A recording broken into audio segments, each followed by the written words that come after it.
Bonjour tout le monde, bienvenue au segment sur la croissance. Donc, ce matin, on a parlé de simplification et optimisation des opérations. Comme on sait, il faut avoir une base solide pour être capable de croître. Donc, maintenant qu'on a tous les plans d'action pour la simplification et l'optimisation, on va parler de croissance. Je vous rappelle les règles du jeu. On va y aller avec des post-it. Chacun son tour, on va prendre un post-it. Sur ce post-it, il y aura soit une question en lien avec la croissance auquel on va répondre ou une conséquence. Je vais vous montrer l'exemple avec la première. Fait que le babeur. Oui, donc le babeur, qui est aussi appelé le lait de beurre. Donc, c'est un produit laitier qui est fait de lait, mais également de culture bactérienne. Donc, c'est un produit qui est principalement utilisé en boulangerie pour faire des muffins. Ça amène une belle coloration quand on fait de la cuisson avec le babeur. Puis aussi, ça peut servir à attendrir les viandes ou à faire des vinaigrettes. On peut également le boire seul, comme tu vas le faire, Marilyn, un peu comme le kéfir. Puis, dans le fond, ça amène des bénéfices santé sur la santé digestive, mais également, ça ferait une peau rayonnante. Donc, des beaux bénéfices pour toi.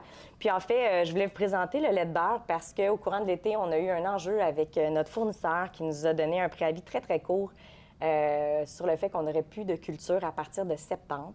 Donc, l'équipe INPD a travaillé très rapidement pour reformuler, trouver une autre culture. Donc, c'est ce que tu vas goûter aujourd'hui, le fruit de leur travail.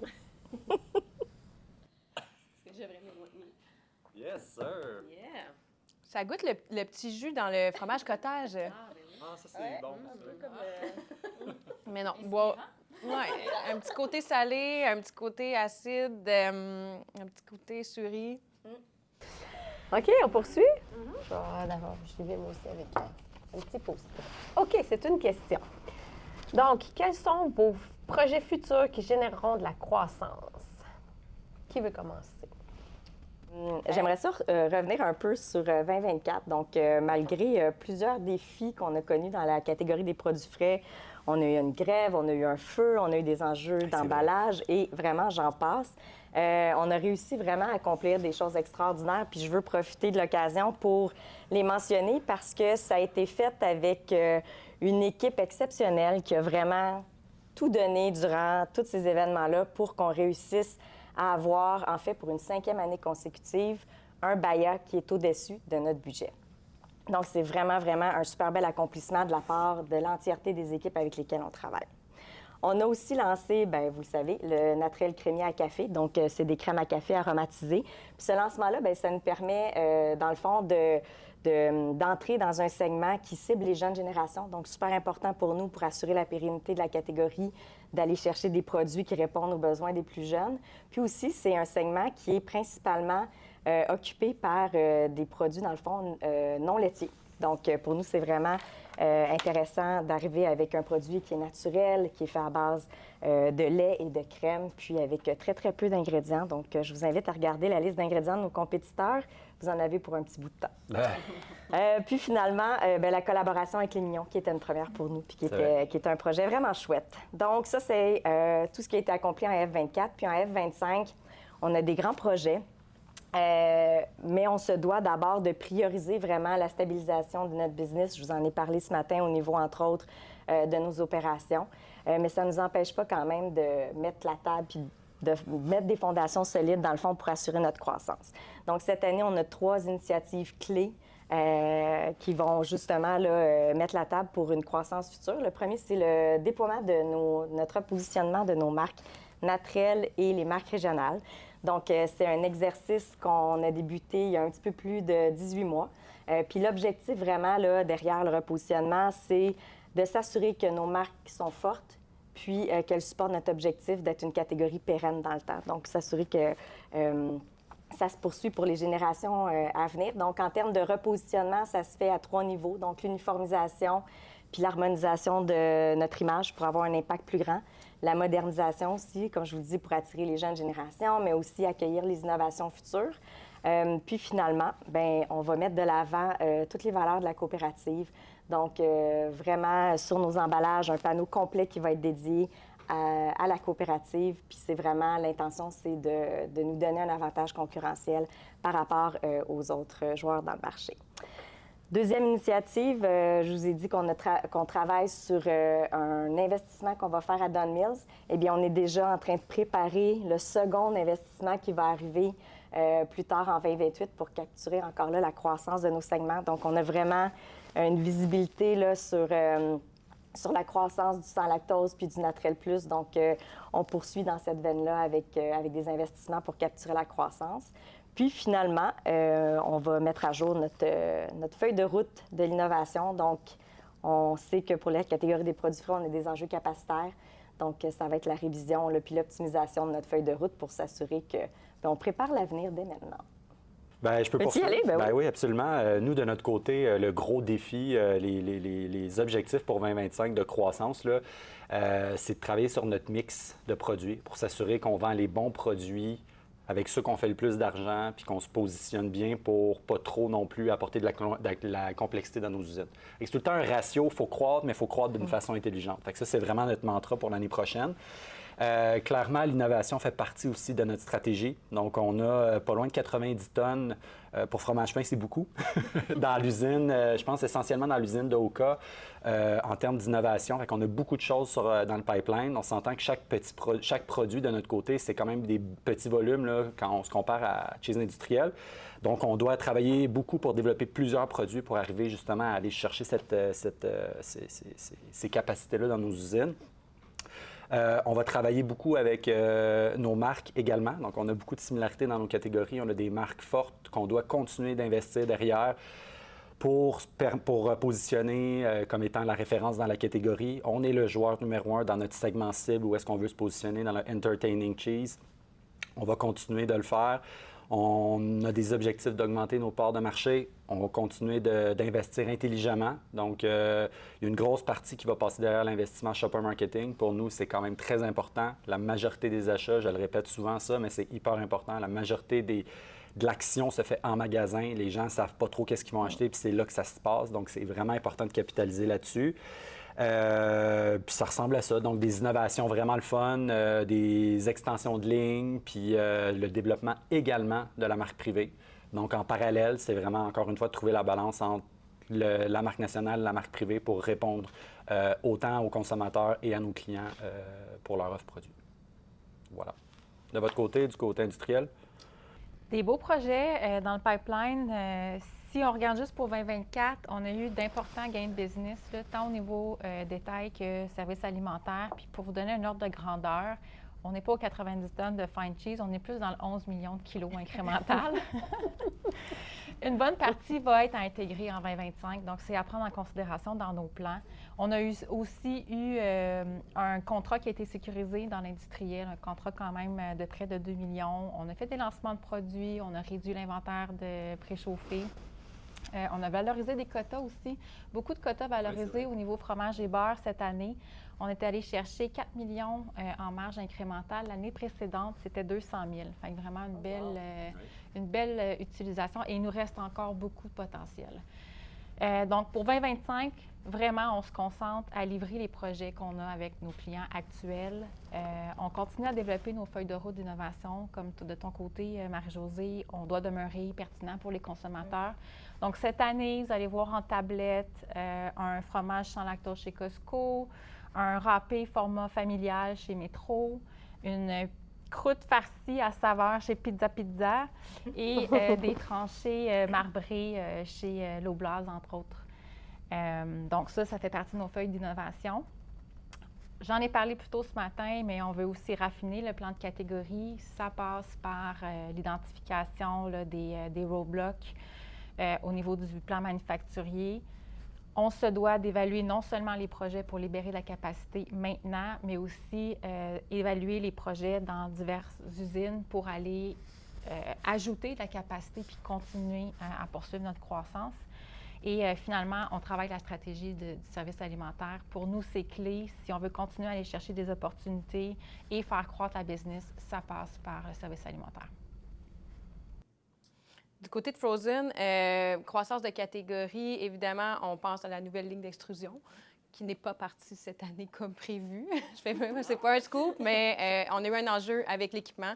Malheureusement, la ligne n'est pas partie. Maintenant, elle est partie.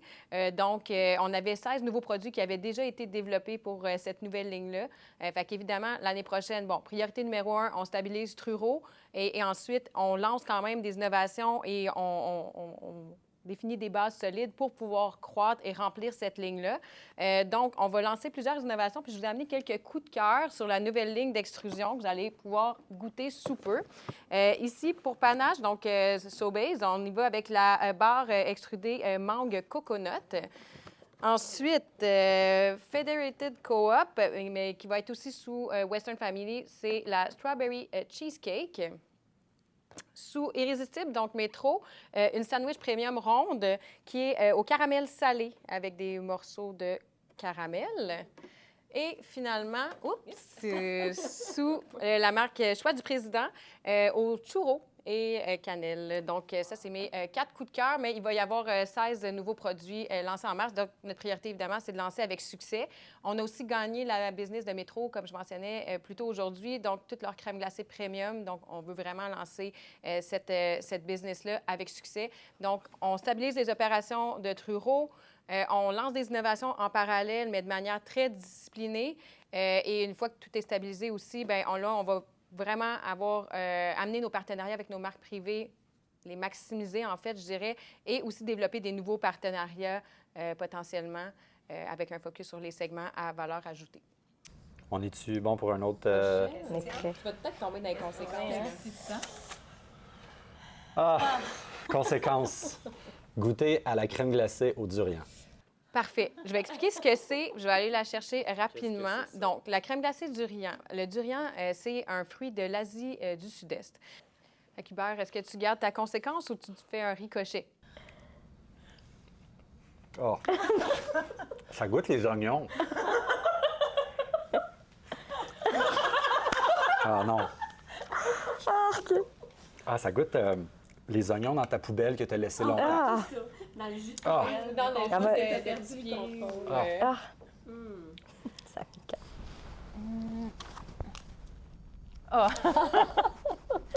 Conséquence. Sniff it and guess.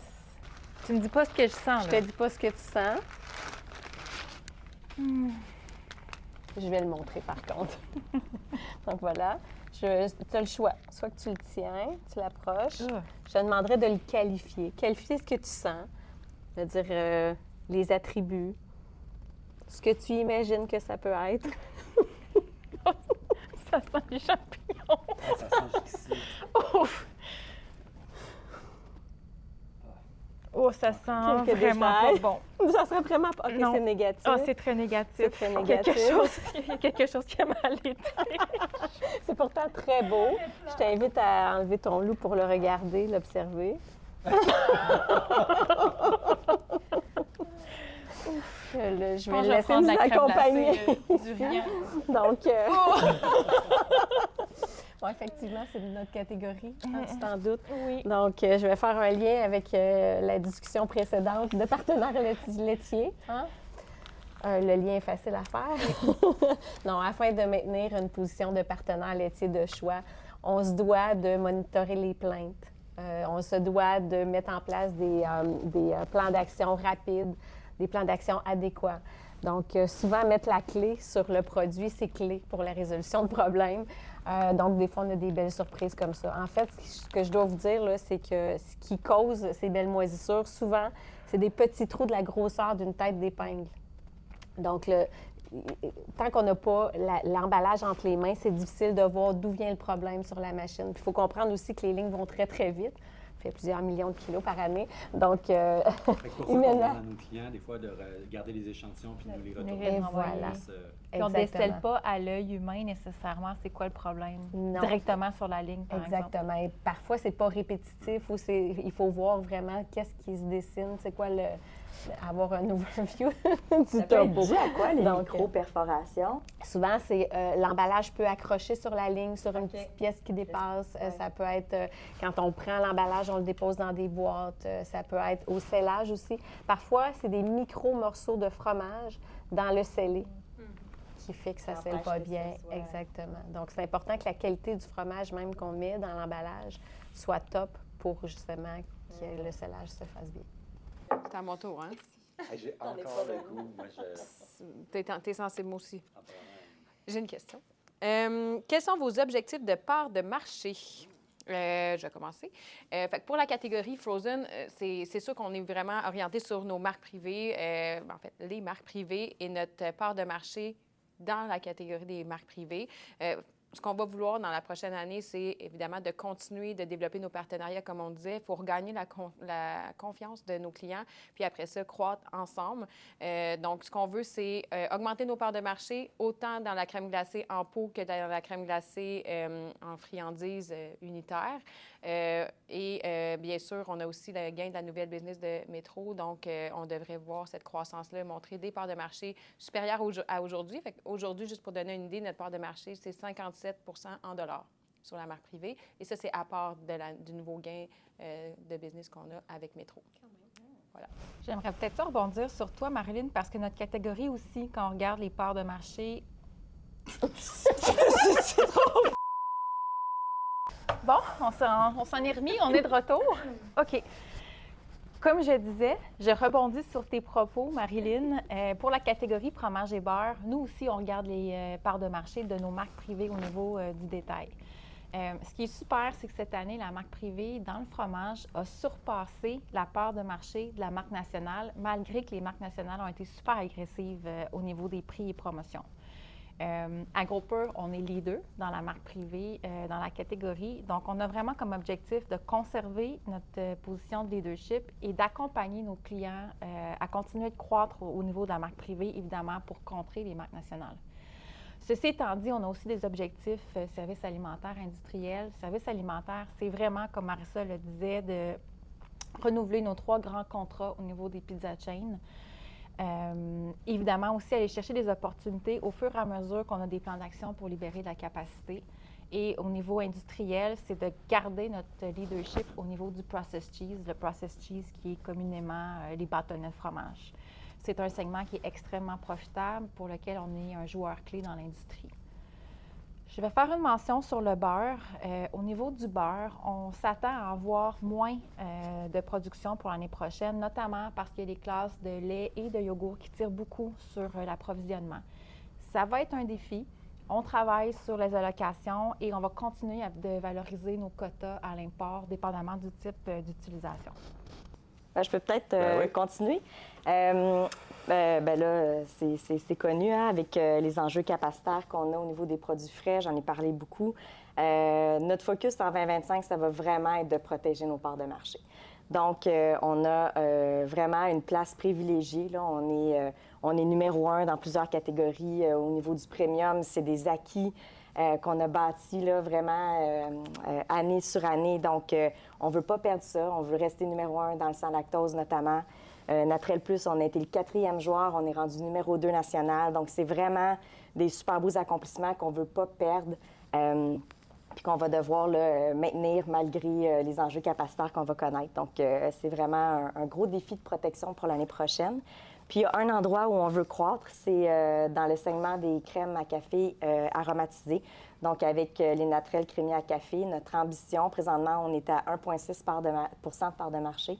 Notre ambition, c'est vraiment d'aller à 4 %. Donc, c'est notre beau défi qu'on se lance pour l'année prochaine. Puis, je peux peut-être faire un petit aparté là, au niveau de la marque privée. Souvent, peut-être qu'on a la perception que Fresh ou la catégorie des produits frais n'est pas nécessairement au niveau de la marque privée, mais on est quand même, c'est quand même nous qui produisons 40 % de la marque privée au Canada. Donc, on reste un très gros joueur avec des produits notamment chez Costco, avec l'Oblast aussi. Donc, quand même une grande présence au niveau de la marque privée, puis assurément aussi une grande présence au niveau du B2B, mais food service puis industriel. Le marché des fromages fins est excessivement fragmenté. Donc, c'est vraiment un défi de notre catégorie d'aller augmenter d'un point de part de marché parce qu'il y a de la compétition, il y a énormément de joueurs dans la catégorie. Pour justement se démarquer auprès de nos clients, puis être capable d'arriver avec des innovations, d'arriver avec des arguments, des choses comme ça, bien, il faut se positionner comme étant le leader. Puis une des mesures, un des KPI qu'on regarde puis qu'on partage avec nos clients, qu'on regarde, c'est les parts de marché. Ce sont les parts de marché. Donc, pour nous, c'est vital, c'est très clé. Ça fait partie de nos KPI dans nos EGSM qu'on track à chaque mois l'évolution des parts de marché. Donc, le plan de match pour l'année prochaine, je ne vous cacherai pas, on n'a pas encore établi tous les détails des KPI. On est en plein dans le processus pour le faire. Par contre, ce que je peux dire, c'est qu'en 2024, on avait un objectif de plus ou moins 20 de parts de marché pour le entertaining total. Puis on a réussi à dépasser ça de quasiment 1 Donc vraiment, dans un contexte de marché fragmenté, c'est vraiment une bonne nouvelle, c'est vraiment exceptionnel. Pour l'année prochaine, est-ce qu'on va être capable de le faire? La réponse est oui, en fait. Il va falloir qu'on soit capable de le faire. Pourquoi? Parce que vous comprenez qu'on a des enjeux, qu'on n'est pas capable, en fait, qu'il faut aller chercher du volume dans nos usines. Donc, si on veut ajouter du volume dans nos usines, il faut que ça se reflète dans le marché. Donc, il va y avoir une croissance qui va être reliée à ces objectifs-là, nécessairement. Pour faire un point sur la marque privée, on a des objectifs d'augmenter notre position aussi dans la marque privée, puis à arriver avec des solutions dans d'autres types de fromages que la pâte molle. Parce qu'en ce moment, on est quand même un très gros joueur dans le fromage fin en marque privée. On produit énormément de pâte molle. Sur le 20 de tout ce qu'on a, on a 5 en fait 20 total de ce qu'on vend, c'est de la marque privée en pâte molle. C'est énorme. Donc, on veut répliquer un peu le même modèle qu'on a dans notre usine de pâte molle pour la faire aussi avec notre usine à Oka. Fait que ce sont nos ambitions pour l'année prochaine. C'est à toi, Marie-Josée. Oui, toujours stressant. Il a l'air à ne pas avoir beaucoup de texte. Je vais aller sur elle. Étant donné le contexte inflationniste, comment percevez-vous l'opportunité de croître dans des segments premium? Bon. Bien, je vais débuter. Donc, au niveau de la catégorie des produits frais, la premiumisation, on la voit depuis vraiment plusieurs années déjà. Puis, avec le contexte de l'inflation, bien, ça n'a pas ralenti. Donc, c'est vraiment positif pour nous, là, toute la migration, dans le fond, des consommateurs vers des produits premium. Puis, on explique ça de 3 façons, dans le fond. La première, c'est qu'on sait que les consommateurs, ils recherchent de la valeur. Puis, les produits premium, bien, justement, ils répondent à un besoin consommateur d'amener des bénéfices santé, dans le fond, au-delà de la simple nutrition. Donc, on répond à un besoin de valeur. La deuxième explication, c'est, on le sait dans des temps d'inflation, bien, les consommateurs souvent reviennent à la base.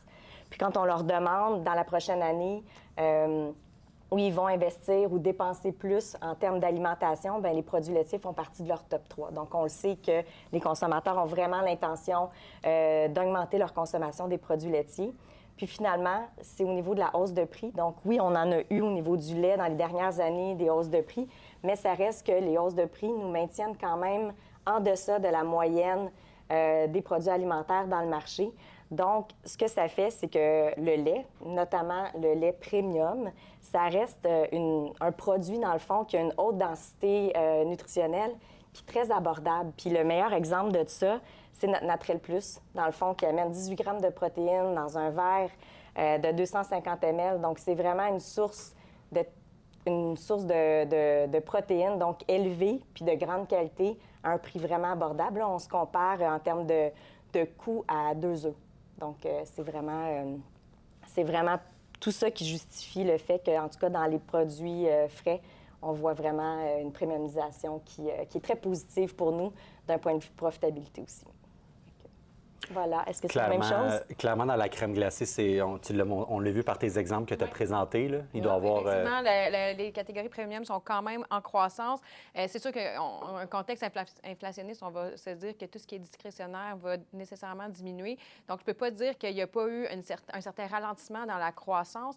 Par contre, au point de Marie-Josée, c'est vraiment une question d'aller tout le temps donner une perception de valeur aux consommateurs. Fait que comment, dans la crème glacée, on peut avoir une bonne perception de la valeur? Bien, la marque privée, c'est un excellent levier parce que si tu as la même qualité de produit, évidemment, les gens, quand tu te fais plaisir avec une crème glacée, tu ne vas pas faire de compromis sur le goût. Donc, à égalité en termes d'expérience sensorielle et de qualité, un produit moins cher, marque privée, va effectivement être super bien reçu dans un contexte d'inflation. Ensuite, c'est d'avoir toujours des nouvelles expériences. Ça aussi, ça crée de la valeur dans dans la catégorie de la crème glacée, les gens sont prêts à essayer des nouvelles saveurs, des nouvelles textures, mais il faut répondre aussi à ce besoin-là, des nouveaux formats aussi de produits. Donc, c'est vraiment comme ça là, qu'on va continuer de croître dans la catégorie de la crème glacée au niveau des segments premium. À garder en tête aussi qu'il y a des ingrédients dans la crème glacée, plusieurs ingrédients autres que du lait. Donc, nous, on est beaucoup impacté par le prix des ingrédients. Je vais vous donner un exemple concret que vous entendez probablement aux nouvelles, tout le monde, c'est le cacao. Le cacao est très, très, très volatile. Vous allez voir que les chocolats de Pâques vont coûter cher cette année. Et c'est un ingrédient qui est beaucoup utilisé dans la crème glacée. Fait que ce qu'il faut qu'on fasse aussi à Agropur, c'est qu'on soit proactif à trouver des solutions pour compenser cette inflation-là. Parce que le passer en price increase, à la fin, ça reste que c'est pas quelque chose qui est périn. Il y a une limite de prix, puis il faut qu'on garde les marques privées compétitives. Fait que nous, on va essayer d'être proactif à trouver des solutions, potentiellement des reformulations, pour donner des options à nos clients au niveau du chocolat. Fait que vous allez voir ça dans le futur, mais c'est aussi vrai pour d'autres reformulations de produits, avec toujours en tête de designer nos produits pour mettre la valeur là où le consommateur l'aperçoit. Intéressant. Ouais. Fromage fin, de notre côté, la réalité est un peu la même chose avec que Ice Cream, dans le sens où les gens achètent du fromage fin pour l'indulgence. Là. Ils veulent se faire plaisir, ils veulent... Fait qu'on, on voit quand même qu'avec, oui, l'inflation, il y a une pression à la baisse, mais il y a quand même un besoin en termes de vouloir payer un certain montant pour un petit morceau de fromage. Là. On s'entend un petit morceau de fromage à 10 en épicerie, c'est quand même des sous là, quand on regarde ça. Donc, ce qu'on observe, il y a comme une espèce de polarisation dans la catégorie où est-ce que vraiment les offres avec des petits formats, des petits prix, bien, c'est toujours en vogue, c'est en tendance, c'est en croissance. On a une marque, M. Gustave, qui a vraiment ce rôle-là d'être accessible, d'apporter vraiment de la valeur au dollar pour le consommateur.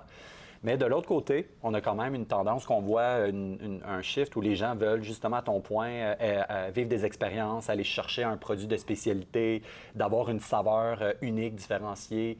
Donc, ils sont prêts à débourser un petit peu plus. Même si le fromage est pas rabais, ben, je vais l'acheter, il va m'apporter quelque chose de plus. Donc, on voit vraiment cette dynamique-là.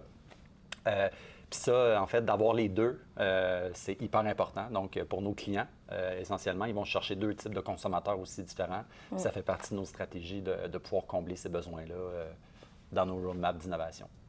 Merveilleux. On a terminé notre segment croissance. Je nous propose en fait qu'on fasse un retour sur les éléments clés, tant sur la capsule ce matin au niveau optimisation, simplification, que la capsule cet après-midi pour croissance. Ça nous permettra d'identifier les grands messages clés pour chacune des catégories.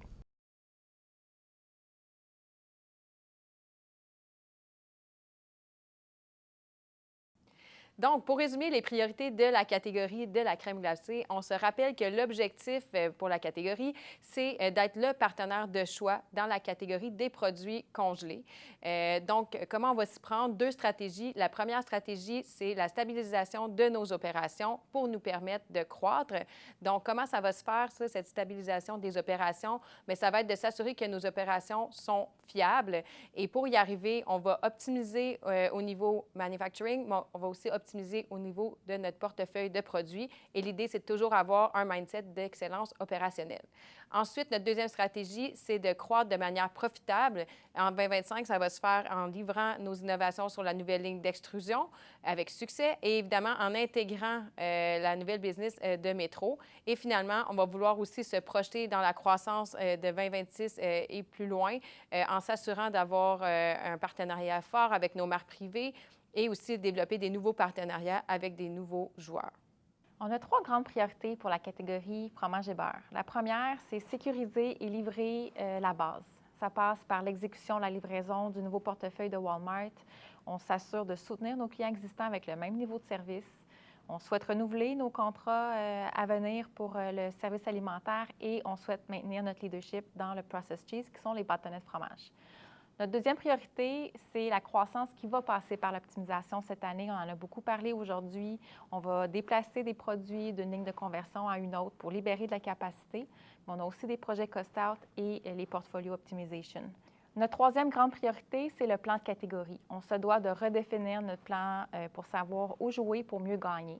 Évidemment, on continue à travailler nos segments à valeur ajoutée, qui sont les râpés et les tranchés, notamment les blocs aussi, qui est le core de la business.